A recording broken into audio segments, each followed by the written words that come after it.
Hello, everybody. Welcome back to the NBA Front Office Show. We've got free agency kicking off in just a few days, which means rumors are flying around the NBA. GMs, their phones are ringing off the hooks. They're trying to figure out what is going on, who's going where, how much it's going to cost. All kinds of rumors for us to dive into today. I'm Trevor Lane. You can find me on Twitter at Trevor_Lane, joined by Keith Smith at Keith Smith NBA. Make sure you are subscribing right here to the NBA Front Office Show on YouTube and turn on those notifications as well. Keith, we've got tons to talk about today, tons to break down. And I guess let's start here because I chuckled a bit, and I know a number of people around the league did too, when that report came out the other day about Ayton being more valuable to the Suns than ever before, after everybody knew they've been trying to trade him for forever, essentially. And then that report comes out, oh, no, he's super valuable to the Suns. Gotta love spin. Yeah, I mean, it made me laugh too. And they're no longer looking to trade him and whatever else the verbiage was in there. And it's one of those things where I believe that was probably exactly what was said. Whether that's true or not holds a whole other thing. And then we have Mark Stein today talking about how they got at least somewhat close at the draft and making a trade. And the Suns, it sounds like, balked at taking back JaVale McGee from the Dallas Mavericks in a deal. It was going to be Tim Hardaway Jr., Rashawn Holmes, who was going to come in the Kings trade, which that ultimately would have to be roped into a 3-team deal or even a 4-team deal with Oklahoma City if they wanted to tie them all together, with Bertans going to OKC, because the Kings can't, or excuse me, the Mavs can't then turn right around and re-aggregate Holmes together. There'd be a 60-day waiting period. They're not going to do that, obviously. So that would be, a whole thing where it would be Ayton for Holmes, Tim Hardaway Jr., and then it sounds like JaVale McGee, and it sounds like that's not entirely dead. Maybe it's what is it they say in The Princess Bride? He's only mostly dead. So Right. they're probably mostly dead, versus he's not entirely dead. So that's maybe there's a chance they put him back on the machine and nurse him back to life. And this is really just back to that initial concept that when we heard Bradley Beal to the Suns, it was maybe you take Deandre Ayton and you turn him into 2 or 3 guys, 2 or 3 rotation players, because you're just not going to have that much depth on the roster. Now, Frank Vogel is known as a coach who likes having a big defensive anchor back there. And JaVale McGee has played for Frank before, but JaVale, he's 35 now. He's not the same guy that he used to be. So I can understand why the Suns would not want to do the deal with JaVale McGee involved. He does have 2 more years left under contract. Not a huge contract. He's like $6 million per season, something like that. Yeah, not a huge contract, but still a very weird contract. Yes. It was one of those ones that was weird at the time a year ago, and it has not gotten any less weird as we've gone forward. Yeah. So now, look, maybe this still goes down. It would certainly be a little like that press conference for the Suns. If the deal goes down, why you guys just told us about how important DeAndre Ayton was, and now you're trading him. But it's the way it goes this time of year. There's all kinds of smoke, all kinds of posturing and everything through the media, and that's just what happens. And so I think that's what's going on here. It's something to keep an eye on. Maybe he gets moved to the Mavs when the dust finally settles. We're also a week out from having a million conversations at Summer League where everybody tells us how, we got the exact guys we wanted in the draft, and we love them, and every free agent move we've made is the perfect move that we had lined out for years. I mean, that's just kind of how it goes. That's actually, it's one of my favorite parts of this because everybody's so optimistic, right? Everybody, it's just, there's this, hope, and I'm not saying everybody thinks like we could win the title, but everybody just feels good, right? So you feel really good about where things are going and all that stuff. So yeah, I mean, my guess is the Suns probably do like DeAndre Ayton and the idea of him kind of filling that defensive anchor role for Frank Vogel, but they probably like the idea of 3 guys who could maybe play rotation minutes even just as much as they like it, considering where their depth is at. So my guess is probably nothing happens here, but at least it's kind of interesting to see that it could be coming back around. Yeah, that is exactly what we're going to be hearing all about at Summer League. And like you said, optimism reigns, and you love that. You love that. It's just fine. But great. It reminds me of 2017 when in the draft picks 1 through 5, I think it was on the same day. Every team who picked 1 through 5 said they got the guy they would have taken number 1. I mean, it was just, it was absolutely hilarious. But Anyway, let's talk a little bit. The draft draw always drops off the pick after wherever we picked. Yep. You know, you could have the 50th pick in the draft, and it's like we had 50 guys on our board, and that's it. You know, it's not a one left. You know, it's this like, guy fell to us. Yep. You know, yeah, that's it. So yeah. All right, so let's get into Damian Lillard. People are starting to get sick of Damian Lillard. Have you seen that? Yeah, they are. Yeah, they're getting tired of talking about Damian Lillard and is he going to go or is he not and everything. But essentially, Damian Lillard is saying, let's wait and see what the Blazers do in free agency, as though that doesn't put any more pressure on the Blazers to get something done. But I just like what you never know in the NBA. This is the great thing about this league. You never know. Sometimes crazy stuff happens, right? Stuff that we don't see coming, and it's shocking, and we get the notification and it blows our minds. It's happened live on this show before, and everybody loves getting to see our reactions when that happens. And that's a great thing about this league. But even with that said, I'm having a hard time coming up with what the Blazers do in free agency that can make Damian Lillard go, yep, that's now a championship team. Yeah, I struggle with that too. I think that would have happened at the draft, right? Now, they could still trade Scoot Henderson. That could still be a thing, right? He's still at this point, he's an unsigned draft pick. So, yeah, I mean, you could still maybe see a move and maybe something now that he is definitely there that materializes. Because it's not like someone would have traded up to 3 to take someone different, right? They you know, I guarantee anybody else would have been trading up to that spot to try to get Scoot. So maybe there is a deal that wasn't there, you know, on draft day, or is just something where, hey, there wasn't enough time to put this together. Yeah, well, we'll find out. I thought this has reached kind of peak silliness, right? You had his agent have to come out and say, I know the DJ played, you know, the Miami songs and stuff, and you know that Will Smith Miami Welcome to Miami song in the club, but that was just a coincidence. He was having some fun with Damian Lillard at that point. That's weird. And then the fact that they had a meeting and the Blazers general manager, Joe Cronin, comes out and says and releases a statement that says, yeah, we met with Dame. Everything's great. You know, we're still committed to building around him. It's just, this is so weird because like, that's not really stuff that people are like, yeah, we don't need to release statements on all these things. So, you know, and then, yeah, and I believe this report came from Brian Windhorst that Dame wants to see what they're going to do in free agency before he makes his decision. The only challenge I'll say on all of this stuff is you can't wait too deep, because then some of the stuff that may be able to get done might not still be on the table. Teams will find a way, right, if they have to get Damian Lillard, but it maybe isn't as clean as it might have been otherwise, and all that other stuff there. So we're going to find out. I also would hate to see the idea of, you know, whether it's like Jeremy Grant resigns or somebody else signs in Portland, and then Dame's like, yeah, not enough.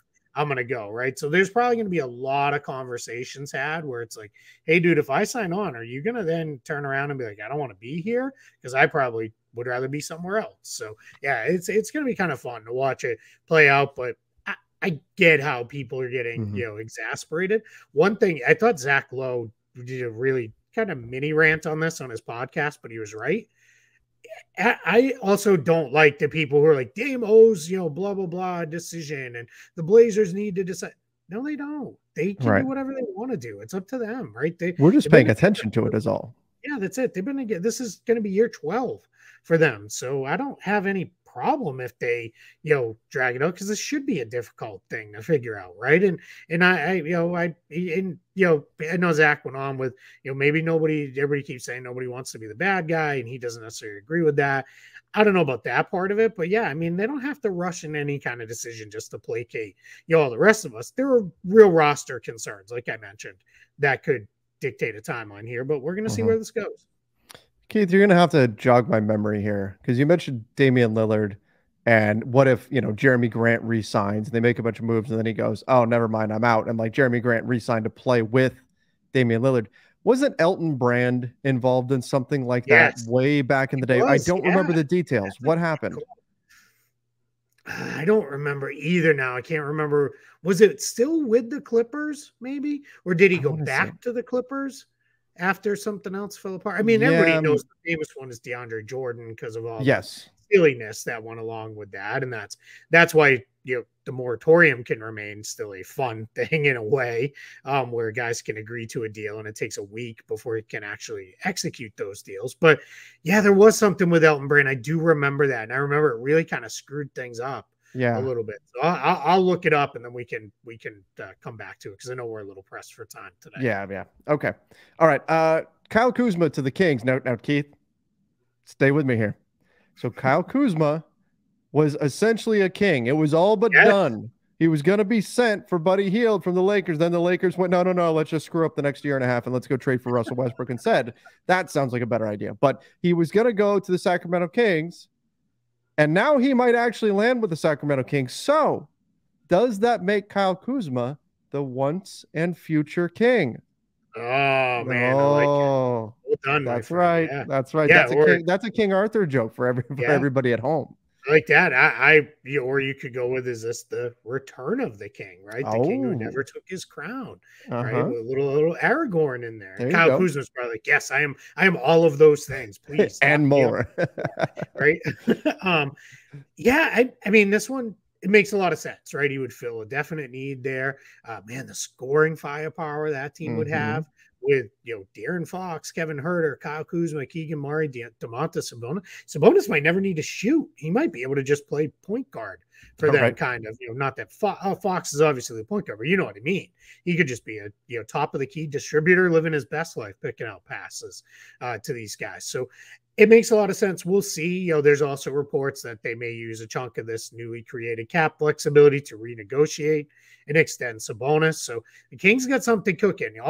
All I know for certain is they did not agree to essentially salary dump Rashawn Holmes in the 24th pick without some kind of plan in place for free agency, whether it's signing Kyle Kuzma, chasing a bigger name through trade or signing, or doing something with Sabonis. There's something in play for the Kings. And I'll tell you what's really fun. Up until like a year or so ago, I would have been like, oh no, this is going to be bad, and it's going to go probably horrendously, and they're going to, give a giant. It's going to be the Kangs. To some, third tier free agent, and it's just going to be a disaster.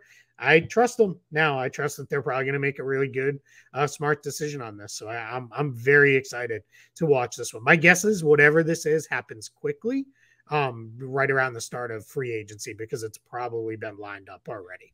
Yeah. In other words, no such thing as tampering. Yeah, but they've probably already figured this out. Yep. Yeah. I agree. I've listened to so many podcasts, and somebody goes, yeah, well, really Friday at 6 is when we get to find out all the things that have been agreed to for a week. Yeah. And there's definitely a lot of truth in that. And for anybody who's new to the show, and there's a lot of you, thanks for signing on and listening and all that stuff. Neither Trevor or I really care much for tampering, except in very specific situations. Yeah. It is what it is. Let's all be grown-ups and move along. Agree. All right. The Pelicans rumored to be shopping Jonas Valanciunas, who would like a contract extension. He's making, what is it, like $15 million off the top of my head, final year of his contract here with the Pelicans. Now, they would apparently, from various reports, like to get more of a traditional rim protecting big man. Valanciunas is more ground based. He did stretch his game out to 3-point range, which gives him a little bit more utility in today's NBA. Actually shot 35% how he ever gets three. Yeah, how he ever gets the shot off, I don't understand. It is the slowest release I've ever seen, but he does, and he makes a few of them, as you said. And again, shot 35% on 1.5 attempts per game. Shot 2 attempts per game last season. And look, I'm a fan of Valanciunas. I like the old school, just give me the damn ball and I'm going to power it through people type of mentality. He does a lot of dirty work on the offensive glass too, but he's not a rim protector, less than 1 block per game. So if that's what you're looking for, then that's not your guy. And if that's what the Pelicans want, obviously it's not him. And then the contract situation, I think, just pushes this further in the direction of a trade because Valanciunas wants an extension. He's 30. That makes a lot of sense for him. Actually just turned 31. So it makes sense that he'd want to secure a contract now. And if the Pelicans say we want a rim protector, probably makes sense for them to move on from him.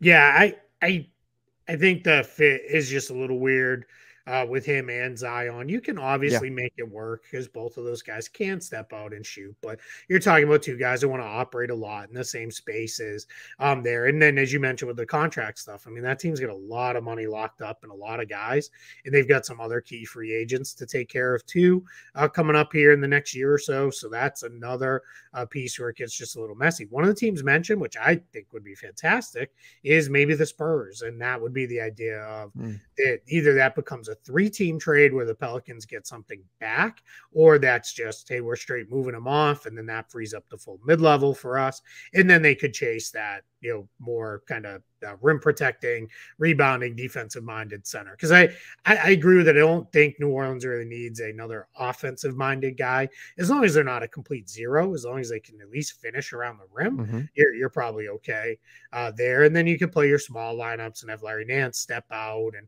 do the different things he does in those small ball lineups if you want to go there. But yeah, I mean, it makes sense. We'll see, you know, if somebody tries to land Valanciunas on the relative cheap. Yeah. And again, I like him. I think he could be a factor somewhere where he lands. Yeah. All right. I kind of like him next to Wembanyama. Zach Collins that's not bad. A really good year. But yeah, I kind of like the idea of the guy who can maybe protect Wembanyama a little bit, right? Where, oh, you dropped our kid. All right, come down the lane and see what happens to you next time, right? I'm going to knock you down. And there's not a lot of guys left in the league that will do that, but Valanciunas is definitely one of them. Yeah, Valanciunas, Nurkic, you know, I mean, there's not a ton, but there's a few. There's definitely a few. How did I not say Steven Adams? I unfortunately missed the season. You know, but Steven Adams then is going to pick you up and give you a hug and tell you, we're good, right? Like I'll never forget him picking up. I forget who it was, and just walking him away from the fight. Like literally picked him up off the ground like a child and walked him to like the other side of half court. Like he's the best. I mean, I've yet to meet anybody who ever has a bad word to say about Steven Adams ever. Yeah. Like everybody loves him. Yeah, hopefully he's good to go to start next season. Yeah. All right, let's finish up with this. As expected, Victor Oladipo opts into his contract in the Miami Heat. Remember, he's dealing with another injury, and then Dante DiVincenzo opts out, which was always the plan for DiVincenzo when he signed the contract. Was, hey, let me opt out. Only $4.7 million next season with the Warriors. He's going to opt out. He's getting at least the mid-level from somebody. So or a big chunk of it. Yeah. Or a big chunk of it. Yeah, absolutely. So makes a lot of sense for both of these guys to choose these options. Yeah, Oladipo, unfortunately, this probably puts him in line to, my guess is, end up being part of a trade package with the Heat now. I just, I mean, maybe Miami's okay with another rehab type situation and see if he can get back on the floor. There's no other way to put it other than it sucks what's happened to his career. He worked so hard to get back, and now another knee injury that he's going to have to work through. But hey, at least he's getting $9.5 million to, figure it out. And then DiVincenzo, the problem for the Warriors is they don't have any ability to sign him for, much of anything, right? So if, especially if they re-sign Draymond Green, they're going to be way deep into the super tax again. That means they don't even have the $5 million mid-level, which I don't even think that would be enough for DiVincenzo. Plus, this is probably sneakily why they went and got Gary Payton. Second last year, reacquired him. They have Moses Moody. I think they want to give a bigger role to Brandon Podziemski, who they drafted at the draft, that I think you're going to see them, hand a bunch of minutes to. So they're going to go with in-house replacements for DiVincenzo and try to make it work. Where he lands will be interesting because he had a nice year with the Warriors. Really good bounce back year after, he was hurt with the Bucks. They never really kind of fully found his rhythm with the Kings in that half season there after the trade deadline. So we're going to find out. Option deadlines, just so everybody's keeping an eye on it, June 29th. So 2 days away, or really kind of like a day and a half away, is when everything has to be locked in and decided. June 29th, as far as true options, whether it be player or team options, also qualifying offers for anybody who's a pending restricted free agent. Those all have to be handed out.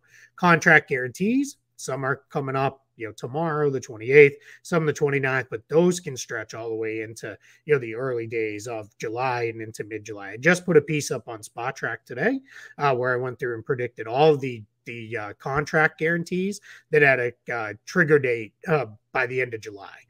So we put that piece up today. If you're interested in seeing what's out there, there's probably, I didn't count them, but my guess is there's probably 40 or 50 total that are out there that are in that piece. A handful of pretty big ones, and then some that are more minor ones. But I went through and took a stab at projecting what will happen with each one of those decisions. So busy couple days coming for the NBA. A lot of stuff happening over the next couple of days as far as getting everything set for free agency, and we'll know really by the end of the day, the 29th, we'll know what the free agency board looks like. Yep, exactly. All right, I lied. We do have one more thing to get to. Lowry. Kyle Lowry, he is under contract next season for $29 million and change. I mean, the Miami Heat, it's almost 30 million, 29.7 million. Their payroll, I mean, they're at 173 million, and that's without figuring out what you're going to do with Gabe Vincent and Max Strus. So, I mean, easily into the super tax over that second tier apron. So is this, I'd imagine we see maybe a buyout here with Kyle Lowry. I don't know. I don't know if they can figure out a way to move on from him. This makes sense. They waive him and stretch him. You think that's going to be the idea here? Pay him for the next 3 years if they do that? Yeah, it could be, because so ideally you find a trade, right? Where you put Lowry into a trade. My guess is if you're Miami, you would love him to be a big part of a trade for Damian Lillard if he becomes available, right? And they might be a team that could say, hey, why don't you take on Lowry and I'm just going to Tyler Hero, and then we'll take back Lillard and we'll take back Nurkic too, right? And you can get off that salary, and now we'll move forward with these two guys. But the reports out of Miami are, if not, they may just waive him. Now, I don't know. We'll see. I think this may be one of those ones where, you know what, let's do what we got to do to re-sign Vincent or Strus, maybe both. I think it's probably more likely one or the other, which probably leans me towards Vincent, especially with Duncan Robinson kind of refinding his groove in the playoffs this past year. You probably feel good about, all right, well, Vincent, Hero, Robinson, we're good. You let Lowry play it out into the season, and then you try to find a trade later, right? That can, you can deal him later, because you still have the ability to do that in season. Most of the trade, the hardcore trade restrictions don't come into play until we get into next year, into the 24-25 for these super tax teams, because just waiving and stretching him now, it's not, I don't know that it opens up enough flexibility to be about $10 million a year. It is good to just get it off the books, but I don't know, man. That seems a little weird to me. Again, that would be one of those, if they waive and stretch them, it's because they've got plans to do something that we're not seeing right now. Because otherwise, there's just not enough flexibility opened up to make that a real necessity for Miami, I don't think. Right. But something certainly to keep an eye on here as we head into free agency. We'll see if Kyle Lowry winds up on the market as well to getting waived by the Miami Heat, or maybe Miami just keeps it. We'll see. Depends on what becomes available for them. Had moments in the playoffs too, like had some not great moments too, but it's pretty close to the end of the line for Kyle Lowry, but he might be able to give a team something. It's probably more in the backup role now, right? It's we talked about that previous guys, Russell Westbrook, Chris Paul, Derrick Rose. He's probably in that phase of his career too, where it's, all right, you're good for 15, 20 minutes a night. As a backup, anything beyond that probably is stretching him a little too thin. All right, let's wrap things up there. Thank you, everybody, for joining us. Make sure you do subscribe right here to the NBA Front Office YouTube channel. Of course, go follow us over on Apple Podcasts, Spotify, wherever you listen to podcasts. Till next time, everybody. See ya and stay safe.